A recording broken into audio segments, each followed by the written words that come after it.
দাড়ি রাখলে বালা বউ পাইতা না। না আমরা বইয়ে বইয়ে সিরে না সবাই, আপনি না খেল বালা বউ পাইছেন। আমরা হুজুররা বসে বসে আপনি কি বনে না খাই উদা? কি বলেন আপনি এগুলো? এই সমস্ত বাজে কথার কোনো অর্থ আছে কি বলেন না কেন? শয়তানের ধোঁকা ছাড়া আর কিচ্ছু না, নফসের ধোঁকা ছাড়া আর কিচ্ছু না। কেন ছেড়ে দিবেন আল্লাহর নবীর সুন্নাত? হাসরের ময়দানে কেমনে দাঁড়াইবেন বাপ? নবীজি সাল্লাল্লাহু আলাইহি সাল্লাম জিজ্ঞেস করবে, উম্মত 23টা বছরে আমি তোর কাছে ইসলাম বুঝাবার জন্য পিঠটা ঝাঁঝরা করে ফেলেছি তায়েফের পাথরের আঘাতে।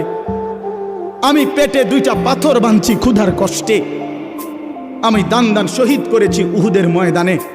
আমার এত কষ্ট, এত রক্ত, আমার এত চোখের পানি, আমার দিবারাত্রির এত কান্না, বিনিময়ে তুমি এটা কি নিয়ে আসলে?